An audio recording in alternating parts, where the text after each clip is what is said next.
ലോക റെക്കോർഡ് ലക്ഷ്യമിട്ട് തൃശൂർ ഇരിങ്ങാലക്കുടയിൽ സംഘടിപ്പിക്കുന്ന മെഗാ തിരുവാതിരകളിയുടെ പരിശീലനം അവസാന ഘട്ടത്തിലേക്ക്. പൊറത്തിശ്ശേരി കണ്ടാരംതറ മൈതാനിയിലാണ് മംഗമാർ മത്സരിച്ച് ചുവടുവെച്ചത്.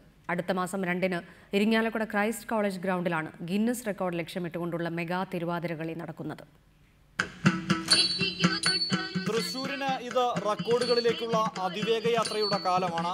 നഗരത്തെ ചുവപ്പണിയിച്ച് ആയിരക്കണക്കിന് സാന്താക്ലോസുമാർ ഒത്തുചേർന്ന ബോൺ നദാലെ ഗിന്നസ് ബുക്കിൽ ഇടം നേടിയതിന് പിന്നാലെ വീണ്ടും ഒരു റെക്കോർഡ് അണിയറയിൽ ഒരുങ്ങുന്നു.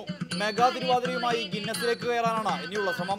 നിലവിളക്കിന് ചുറ്റും പാരസ്പര്യത്തിന്റെ ചുവടുകളുമായി 5 വയസ്സുള്ളവർ മുതൽ 90 വയസ്സുള്ളവർ വരെ അണിനിരന്നപ്പോൾ പരിശീലന പരിപാടി പോലും അതിഗംഭീരം.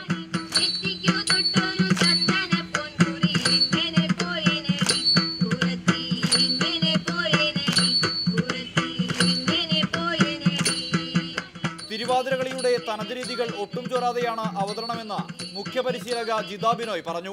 തുടിച്ചു കുളിപ്പാട്ട്, അതിൽ ഒറ്റപ്പാട്ടൊക്കെ കൂട്ടിച്ചേർത്തിട്ടാണ് സ്കൂൾ യൂത്ത് ഫെസ്റ്റിവലുകളിൽ 10 മിനിറ്റായി ചുരുങ്ങിയിരിക്കുന്ന തിരുവാതിരയെ ഞങ്ങൾ ഈ ഇതിൽ എത്തിക്കുന്നത്. തോമസ് ഉണ്ണിയാടൻ MLA ആശയമാണ് ഇത്തരമൊരു പരിപാടിക്ക് പ്രേരണയായത്. ലോകത്തിന്റെ കലാഹൃദയത്തിൽ ഇരിങ്ങാലക്കുടയ്ക്കും തനിമയ്ക്കും അതോടൊപ്പം തന്നെ ഈ തിരുവാതിരകളിക്കും വലിയ സ്ഥാനം ലഭിക്കുന്നു. മെഗാ തിരുവാതിരകളിയിൽ 4000 പേരെ അണിനിരത്താനാണ് സംഘാടകരുടെ ശ്രമം. ഇതോടെ ഇരിങ്ങാലക്കുടയും ഗിന്നസ് നേട്ടത്തിലേക്ക് ഉയരുമെന്നുറപ്പ്. ക്യാമറാമാൻ ഷഹീർ ഗുരുവായൂരിനൊപ്പം സുർജിത്ത് അയ്യപ്പത്ത്, റിപ്പോർട്ടർ, തൃശൂർ.